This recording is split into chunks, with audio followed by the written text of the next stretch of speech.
What we found in Western Australia with the dry season on record is that our sandy country we might be going 800-900 kilos still. Our heavy country will fall off a cliff, continuous cropping, so we're down to 150 kilos. Except the guys that have been starting to get into chemical fallowing that have created this moisture bank at depth and are pushing themselves further towards the wilting point or above it. So when we have these really dry seasons, they don't fall off the cliff. Over a 2-year period, they're actually working out more profitable than. Sure. I think it's also got to do with things, for example, is a changing climate going to give us profiles of intensity of rainfall? So, 5 20 events is completely different to 25 events. And in a sandy soil, I'm probably more inclined to take the 25 events because you're not going to get it leaching away to depth outside of the root zone and all the rest of it. Whereas in a clay soil, I'd probably go the other way. Right, and so 100 mils of rain, those two things, people could say this or that about the different soils, but actually how it's delivered. And that's one thing what I was saying before is that 2007, 2008 had the same rough in-season rainfall, but how it was delivered and the preceding depth of moisture actually is how you should manage your season, not on how much rainfall you've got necessarily in that particular season. Well, it can be a contributing factor. We also use these sum graphs to compare two practices, and this is from a replicator trial where we put multiple probes underneath the soil and then do things like leave the stubble there or take it away. Just on the soil surface, remember about the cation exchange? Okay, that negative polarity, being a bit like Velcro, yeah? If we think about a soil pore being like a 44-gallon drum with Velcro on the inside of it, okay? If you pour a bucket of fluff through that, a bit of fluff's going to stick to the side, but a lot will get to the bottom. Okay? If you come through with a tillage or even rainfall which starts to do something like wash a bit of Velcro or crush that 44-gallon drum so it's much smaller, when you pour through it'll all stick and it'll get a backlog and then you'll get waterlogging. That's basically why when you've got bare exposed soils, particularly those that have worked, is that instead of having a pore with this cation exchange, the Velcro around the outside, you actually created almost a whole surface of Velcro. So everything gets stuck at the top and everything gets blocked up. Okay, and this is what we're seeing here, is that more moisture here in total. Look at this rainfall event here. The one with stubble goes from this amount of moisture up to here, whereas the one without stubble only goes from there to there. Okay, and I know which one I would rather have because this gets to other implications though. I reckon we want to have the most infiltrating soils as possible, but we can't manage nitrogen like we used to because nitrogen leaches, and we've got to rethink our nitrogen if we want to have high infiltration rates. But I think I'll talk a little bit about that in a sec. This is a whole seasonal view of stubble and no stubble using the summed graphs. Interestingly enough, the stubble retained just is all over it for moisture in. But if we think about stepping out, it's also stepping out more moisture. Because isn't that the idea, is actually to transpire the moisture through the plant to grow grain or whatever we're trying to do? Is that if you have limited moisture in, then you're going to have limited moisture out. And so even, people would say, oh, well, this ends up drier. But considering this is the end of the season prior to harvest, harvest is out here, I'm not fussed about it. I think, great, we got more moisture and deeper root profiles, and presumably that's going to give it less risk for screenings. And any work done on whether it makes a difference standing stubble or flat stubble? We've done a little bit, but in general terms I think that standing stubble helps to keep the wind off, but flat stubbles helps to reduce the rain impact on actually the soil surface. Yeah, I mean preferably, I'm a big fan of very low disturbance disc seeders, but I actually prefer lying stubbles, and they're not compatible, but we're sort of looking at some other technology to hopefully get through some of those issues too.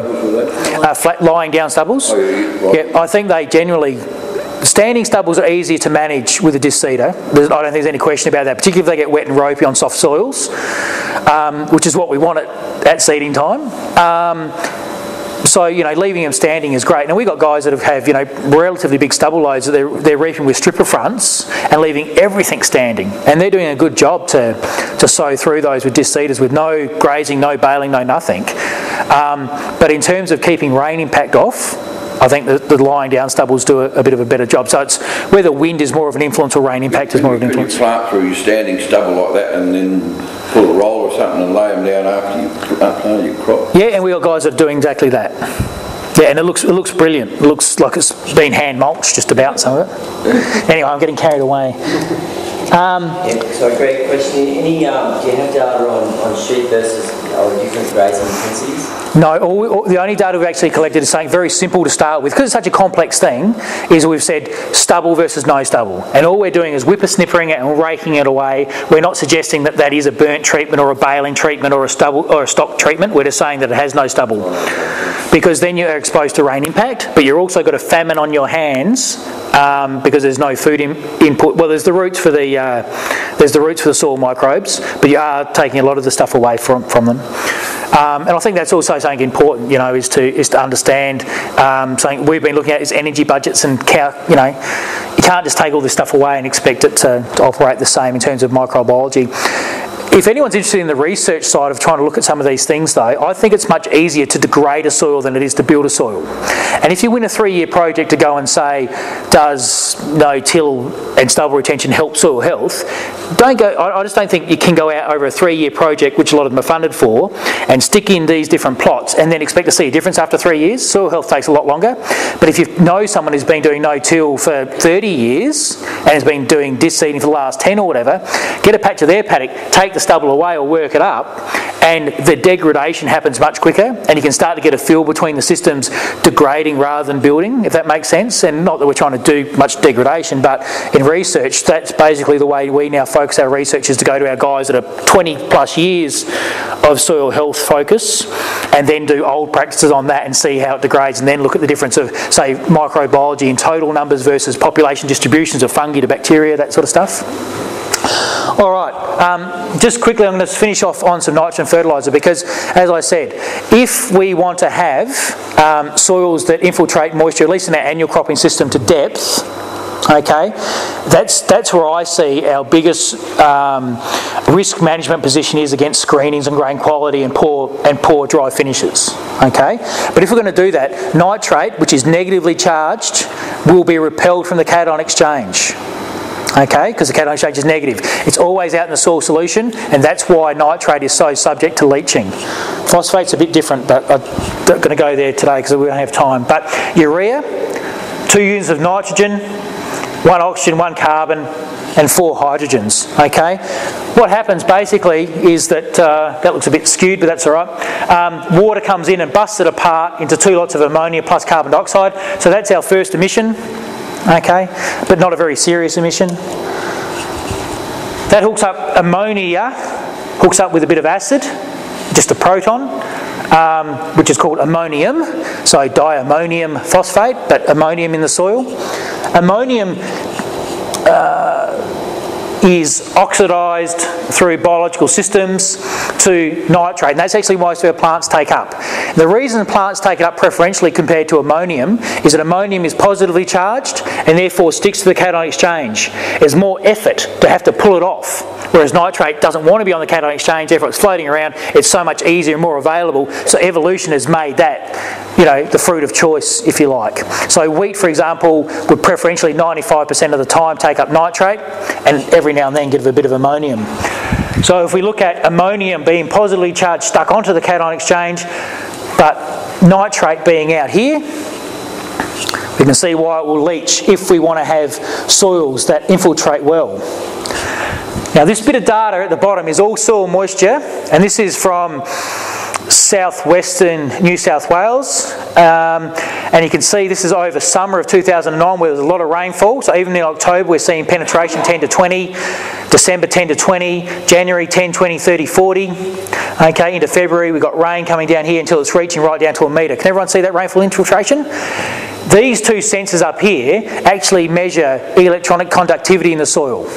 Okay, differently to soil moisture. So if we have nitrogen in a stubble, which is an organic form, it doesn't have a charge on it, as it's mineralised by microorganisms, we'll see slowly the ionic exchange in that soil increase. So proteins are turning into ammonium or into nitrate. Okay, then we have a rainfall event, so some of it's leached away. Then we have it go up again and it's leached away again. Okay, so we're really seeing mineralisation in action versus leaching. The interesting thing is you notice that this is down at depth is relatively unchanged, but when the moisture front hits it, it just zooms up. So they're coming off 6 years of drought. That's 6 years worth of nitrate plus the mineralisation of that year, all getting down to depth. And because it's all hitting down to depth, and nitrate is so water soluble, it's all on the wetting front. So people have seen salt damp. You know how the salt damp comes from underneath, and you always get the crust of salt right near the top, where it just as it starts to draw back. Okay, the most concentrated nitrate is going to be where your wetting front finishes. So if you've had rains that are going down to 70 centimetres each year, expect to find your nitrogen bulb in around 70 centimetres. Well, this is the critical part. So we don't want to burn off our crops. Right, is that our wetting front is going to have the most amount of nitrate. Therefore, if it's a dry year and we've got over nitrogen, is the last gasp is going to be like straight cordial. Alright, and so we've got to know why it's moving through the profile in that way. Alright, so we've got to understand, like we had some guys that had barley and it was a bit yellow 2 seasons ago, there hadn't been a lot of rain, and we knew that it was youngish, and the soil moisture probe started to show us the stepping at 30 centimetres, so we knew the root was at 30. We looked at last year's wetting front where it finished, and it was about somewhere between 40 and 50 centimetres. So we knew that those roots were only 10 centimetres off the nitrogen bulb. So we didn't put on the extra urea because it still was low rainfall. We waited for it to pick up the straight cordial and allow any other rainfall coming into the system to be the diluting water. To put more nitrogen in that scenario is only going to burn the water, the last 10 centimetres of water you get before you hit the cordial. Does that make sense? And that's what I don't think we're doing too well, and that's why we had something like 16% screeners across South Australia in 2008. We didn't think those things through. So this sort of tool can help us. So with your wetting front, if you've got a full moisture profile, yep. Where's the wetting front in that? At the bottom, or is it where? It's a new rain. The wetting front itself is still down here, but you've got, if you like, a wave coming in behind it, carrying a concentration down, and where that ends up can be a bit of a guess. So effectively, like we've got these meters at home, and our moisture from this last year is running up the bottom of the lake. Yep. And it was never had subsoil moisture in the last 8 years because of the drought. So yep. All our nitrogen's gone out the bottom. That's what you're saying, really. A vast amount of it would have, yes. Okay, you would have still some ammonium, because in chemistry there's something called equilibrium, which means you don't ever get everything of one thing. Yeah. You do a bit and you always get a bit of two, sort of. Is that you would still have ammonium bound to your cation exchange. That's not easily leached because it's positive, it's like the fluff that's on the Velcro. And just on... you get a lot into your canopy in that situation too, as a foliar spray, which is then not subject to leaching or nitrous oxide and that sort of stuff. The big end gas. Oh yeah, okay, yep. Yep, I know the stuff. Yep. You got slightly acidic soils, have you? Yeah. Yeah. Okay. So all that is doing is hooking up with that proton going to ammonium and then sticking on, but that will be oxidised by microbial activity into nitrate. Yep. All right. So. One of the sorry. No, you're right. One of the responses to the run of dry winters that we've had sort of since the beginning of 2000 is to plant earlier and earlier, and now suddenly we're in a situation where we've got pretty full soil profiles. Would you like to comment on the advisability of still going for that really early planting? One of the main reasons I'm asking that is what we find with a really early planting. I'm talking sort of end of April, or first couple of weeks in May, is that we seem to be tending to grow much more bulk, more straw, more leaves, a lot more heads, which in the event of a dry finish was leaving us sort of too exposed to a limited amount of moisture, and I'm just thinking that we might have gone overboard on the early planting thing. Yeah, look, I think there's a couple of issues there. One is the seasonal length of the stuff you're doing and managing your risk through the seasonal length of the variety you're choosing, that sort of thing. But also, now that there's some guys now that have had moisture meters in the broadacre sense for 3 to 4 years now, and they're starting to feel, for example, if it's low on moisture, maybe I'll grow a cereal, but if it's high on moisture, maybe I'll grow an oilseed. I've got more flexibility. Or if I've got a lot of deep moisture, maybe I'll grow a longer season variety and that sort of stuff. And I would be thinking about time of sowing, having a think about that in context of how much deep moisture do I have, and therefore how am I going to be exposed to end of season dry conditions.